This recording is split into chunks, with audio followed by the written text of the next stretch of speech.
Don't comply. Simple as that. Seriously. Hey man, Godfather here. The best thing y'all can do right now and get that message out there is just don't comply. Don't register any of your firearms. You're not going to get a penny for them. Let's be honest. Um, when Provo come out during the announcement and she says, please put your hands up and tell us what you have. Uh, the rest of it, Miss Provo. Oh, so you can get compensated. Yeah, yes. Just tell us what you have so you can get compensated. It was such a joke. They're not going to pay you. You're not going to see a dime. Your firearms, they've already lost value. Now, here's the kicker: the Liberals aren't going to stay in power forever. Eventually, another government's going to form. And who knows? I mean, maybe, even if it is another Liberal government that forms, maybe that new government has a few brain cells they can put together and realize that this is just a stupid thing. And maybe they'll pass legislation to make sure this crap doesn't happen again. Anything's possible, right? So just don't comply, because you're not going to get anything for it. Government will change one day. Maybe not today, maybe not, or maybe not next year to whatever, maybe not in the next decade. I'm sorry. But it will change. And when that does, this will all be scrapped. And hopefully, that new government will actually draw a proper resolution to make sure this never happens ever again in Canadian history. Gun stores will come back, and all of these firearms that have been deemed prohibited will all come back into the Canadian market again. But not en masse, maybe like it has been, but it will all come back one day. And the reason I say that, and I'm confident about it, is because if that doesn't happen, then the only other thing that can happen, and there are no in-betweens, I'm generally not a complete absolutist of either this or that, but in this case, I think I'm correct. If this doesn't happen, if somehow a future government doesn't change the laws and scrap this altogether and make it so that we never have to face this garbage again, if that doesn't happen, then Canada is actually lost for good, and it ain't coming back. And that means there's nothing worth even fighting for. It doesn't even matter whether you comply or not in that case. Give your guns up, don't give them up. I don't care. It doesn't matter, because Canada's gone. Now, obviously, the future isn't set. We have no idea what's going to happen. But if you don't at least believe that we have a chance right now, then Canada is most definitely going to be finished, for sure. A lot of people say, oh, it's already done. And I've been there myself. I say that all the time, right? You know, because I'm frustrated. And that's just it. It's set out of frustration. I still do deeply believe that Canada is a great country, was a great country, and has a capacity to be a great country again. Just because it has bad governance, the worst this country's ever seen, doesn't mean we should give up on it and turn our backs. But cards on the table, I'm very close. You know, exit plans for the US have already been put into motion. But even going there, you know, they have government changes too, so you just don't know. So I'd rather stay if I could, but it'll all be determined this year whether or not Canada remains. It doesn't look good, I'm not going to lie. The carney, that piece of shit, 4-foot hobgoblin, hunchback motherfucker, saying that he's forming a new world order with China. I mean, who the fuck does he? What is this, the 1990s? Is he Hollywood Hogan now? The New World Order? Fuck off, buddy. Get out of here. That shit was garbage in the 70s. It's just go. And then going to Davos Davos, whatever the fuck it is, with all the other elite pigs, and saying, giving a big speech to arousing applause with all of the other fucking retard mouth breathing elite going, oh wow, he's so brave. Everyone knows he was talking about Donald Trump, but the little fucking weasel couldn't even say Donald Trump's name. Donald Trump wasn't even in the fucking country, and he talks smack about him, and he can't even say his name. Hegemon. Fuck off, you tool. Such a contrast when Donald Trump comes out and he talks about the Prime Minister of Canada and then says Mark is a silly man by name. Stephen Harper walked right up to Vladimir Putin. He said the only reason he was coming up to him to shake his hand was to tell him to get the hell out of Crimea. But Trudeau, that numbnut, he would say all kinds of mean things about Trump after he was gone. The carney can't even say Donald Trump's name, but he talks smack about him behind his back when he's not even in the country. And yet this is what these boomers out east, this is what they want. It makes no sense, but you got to keep faith. So the good news on that, if I'm correct, and I'm very seldom not correct, the good news on that is you only have to worry, you only have to wait, and you only have to keep faith for another few months. Because if by the end of October things are going the Liberals' way and you see a mass turn-in of confiscated firearms, if you see a bunch of lambs treading themselves willingly to the slaughterhouses, then Canada's done, and you have no more reason to fight. You have no more hope. You have no more reason to stay here. Not everybody can leave. I appreciate that, and I feel bad for you. But if you can, I know this is bleak. It's not meant to be. It's actually, this is meant to be a note of hope.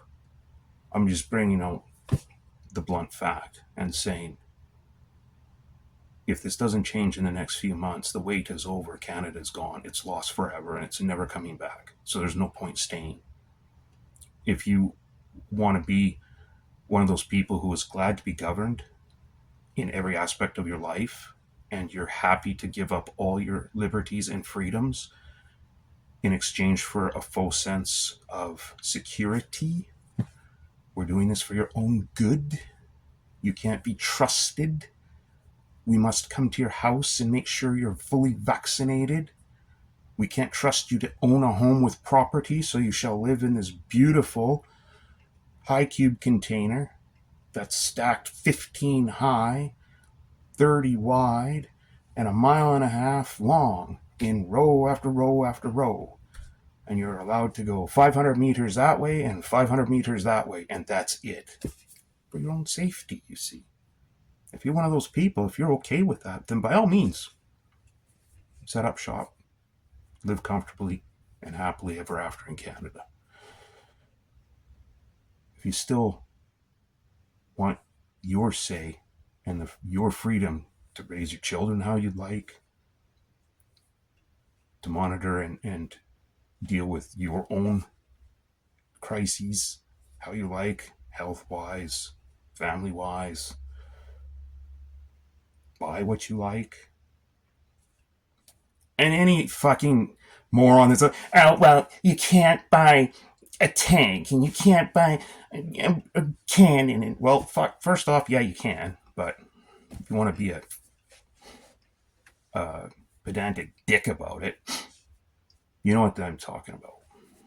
If you don't want people telling you that you have to buy this type of car, or that type of bicycle, or you can't own this phone or that type of television because the government says it's no good, or you can't subscribe to this channel or that channel because they might say things that are bad against the government.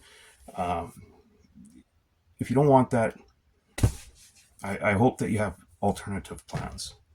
I know Canada's got deep multicultural roots, so hopefully a lot of families are able to exploit that or expand on that and can go somewhere. But for those that don't, I feel bad for you. Try to work on a way to get out as soon as you can. That's all I can say. Now, that's the doom and gloom. And I think this is the final litmus test, this gun confiscation. Now, if that doesn't come to pass, if by, I don't know how they're going to roll it out and how they're going to measure the metrics, what kind of milestones they're going to put up to see whether or not what they're doing is working.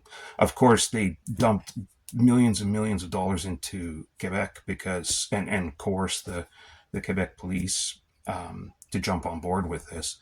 So since Colt Canada grew a spine and backed the fuck out, I don't know what the hell they were thinking to begin with. Like, Colt Canada is just one little tiny division of that entire company that has big, deep fucking roots in the U.S. And when the our U.S. counterparts found out about this, they put a lot of pressure on the various divisions of Colt down there, and that spread like wildfire. And then just like that, Colt Canada's backed out, and now the contract to destroy is gone to the Quebec provincial police or something like that. So I don't know how they're going to do that. Not even going to start in this video, but I'm going to make another one about how easy it's going to be, this system, how corrupt and easy it's going to be to flood the streets of Canada with these guns that they're buying back, confiscating, and how easy it's going to be to divert a certain number of them from the chippers. And we'll see. For decades, not one of these guns that they're going after has ever harmed a single person in this country or anywhere else. But if this goes ahead full steam, I guarantee you within a year, you're going to see cases. We'll probably never hear about them on the mainstream media, but there will be whistleblowers. There will be people in law enforcement departments that work in FIS that will say, hey, we know these guns came from the buyback program. They were destined for that program, and somehow they missed the chipper. I guarantee you that will happen within a year of the program shutting down at the end of October. But if you got this far, the hope is, like I said, the wait's over. There's no more holding your breath. We all sat here through the first 4 years of Trudeau, then the next 3 or 2, whatever it was, and then the next 3, and now we're here again, holding our breath through the carney carnage, hoping and wondering, when is this ever going to come to an end? When is there going to be change? When are we going to get responsible governance again? Well, you don't have to wait much longer, because all that gets answered probably this summer. Like I said, I don't know how they're going to measure what is success, what is failure. If we go by the latest, if they manage to pull in something like 0.005% of what the estimate's out there, they're going to consider that a wild success, but the people won't. So, in my opinion, I think that the government's going to have to put up massive numbers to show massive compliance to the people. Otherwise, there's going to be a revolt, and I think it will come out at the next election. I also think that they're screwed right now because they were on shaky ice before Christmas there with their, or whenever they just had their introduced their budget. The fact that the government didn't fall then was a miracle. And now there are rumblings that the NDP just want to get their leadership race out of the way, and then apparently all their balls are going to drop. Because if you remember, during the vote on the budget, there were more than enough NDP members who abstained that could have brought down the government. I think it was only 2 of them that voted nay. And so had those other 4 voted, down she goes. So once that leadership race is done and they have somebody installed, and there's been a little bit more time to get the taste of the corruption and scandal brought by Jagmeet Singh, and then he's a long gone distance in NDPers' memories, they'll be more inclined to vote for the carney or for NDP again. They'll go back to their party. Because you got to remember, I don't believe that although the Conservatives did pick up more seats than they've ever had in any election, it's a misnomer to state that. It's just like in the United States, like when Joe Biden was saying, "Oh, I got the most votes of any president in any election." Well, of course you did. If you look at the trend through history, there's no reason why somebody who wins each election, they have the potential to win the most votes ever in history because the population will have increased from the last election to the next one. Here it could be 5 years between elections. It used to, right? Before Harper brought in the mandatory election rule. If my civics are wrong on that one, let me know. But I think that's what it was. Now it has to be within a certain period of 4 years, I think, or something like that. Anyway, not relevant. But yeah, it makes no big deal that the Conservatives had the most votes they've ever got, the most seats they've ever won. Of course, that's true too. We've got more seats in this last federal general election than we've ever had in Parliament in Canadian history. So yeah, you should ramp up. The thing is, they scaled up basically with their historical numbers, which for the Conservatives is between 34 and 38% of the general electorate. Almost every election, unless there's a major message to be sent, as there was in Brian Mulroney's dying years, just as there was in Pierre Idiot Trudeau's final kick at the can, right? When he took his walk in the snow. Too bad he didn't get lost and never come home. But the point is, yeah, the Conservatives got the most seats they've ever won, blah, blah, blah. But they didn't really pick anything up that was new, is what I'm saying. And so I expect them to have roughly the same showing, if not a little better. The Liberals, on the other hand, picked up a ton of seats from the NDP, wiping out official party status.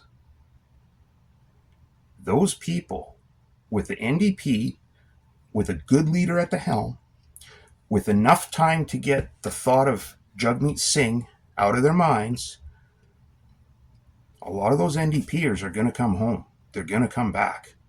They're going to see what the carney's been doing. They're not going to like it. They're going to hear some good, sweet talk from the new leader of the NDP, and they're going to go, now that's what I'm talking about. That's some Jack Layton shit right there. That's some Tommy Douglas shit. That's what I want to hear. And they're going to go back. So you're going to see the Conservatives stay probably roughly even, but you're going to see the Liberals drop. The NDP come up. The Bloc, again, they'll probably stay. It's a tough one. If we have a snap election prior to the expiration of the gun grab, you may actually see Bloc Québécois actually lose seats to the point where it's significant. And I don't think those seats are going to go to the Liberals because those seats will be lost because of the gun grab. I see a lot online, a lot of people, good people from Quebec. I know that the whole province as a whole gets dumped on a lot. I'm guilty of it. But I've dumped on everybody. I've dumped on Alberta. I've dumped on the Maritimes. I've dumped on Ontario because there's always someone in there that aggravates the hell out of me, and then everybody gets the wrath. But there are also a lot of good people. You always have to remember, as many bad people as there are always more good. And you got to believe that when the time really counts, they'll come step up. So far, that's proven true. Throughout history, that has proven true. We've come so close to the brink so many times. But at the last moment, the last possible moment, the good people have always bucked up, stood up, and did the right thing. And I'm hoping that's what's going to happen again. In this case, let's hope history repeats itself. So you may actually see Quebec lose seats, and those seats that get lost are not going to go to the Liberals, because they're going to punish the same people. They're going to punish the people they voted for in the Bloc, and they're going to punish the Liberals because they don't want this gun ban either. A lot of them don't want this gun ban. Like I said, outside of that little tiny Paysillon circle, nobody wants this shit. Nobody's asking for it. So you may see those voters, just for this election, to send a message, you may see those voters jump ship to the Conservatives. And that may just be what we need to get the foot in the door and install, elect a good, solid, common sense government that's so desperately been lacking in this country. So desperately been lacking in this country. So that's where we're at. Little Kurzgesagt, if you've been waiting, hoping, and praying for the last decade plus that Canada finds its senses and gets back on track so that it's not lost forever, the good news is the wait's almost over. Because if we don't show overwhelmingly to the government, to the public, that no one wants this gun confiscation, if we don't show non-compliance right across the board, talk to your friends, talk to your family, talk to your doctor, talk to your pharmacist, talk to your masseuse. Hey, no judgment here. Happy endings, everyone. I haven't been touched by a woman so long, it wouldn't be a happy ending, it would be a happy beginning. So, anyway, talk to anybody. Ian Runkle had a very good idea, boycott. If you know businesses that are favorites of Liberal politicians or anybody who supports this gun confiscation, let them know that the gun community is large and passionate. And when the word gets out that they allow the business of Liberal politicians to patronize their business, and that because of that you no longer will, they'll start to change their tune. Nothing nefarious, nothing illegal. We just let people know that, maybe we don't shop here no more. You know, you keep serving this guy here. He wants to take my guns away. Maybe I don't shop here no more. Maybe my friends, they don't shop here no more. What's better? Him that comes in here once a week, or us that come in here 2 or 3 times a week? What do you want? Huh? I don't know what that was supposed to be, but it seemed to fit. Anyway, like I say, the good news, the wait's almost over. The bad news is, boy, howdy, is it. The what's riding on this is massive. Because if we don't get mass non-compliance, if we don't get that mass non-compliance, that's it. I'm sorry, Canada's done. And it's done forever. It's never coming back. Even if the government changes, it will be so far gone. There'll be nothing left to save. I'm sorry. So let's ensure non-compliance ensues. Let's boycott everyone and everything you can think of and deny Liberal MPs and their supporters as much as you can. If we do that, we just may be successful. And more importantly, we'll be able to save Canada, put it back on the map as one of the most well-respected countries the world has ever known.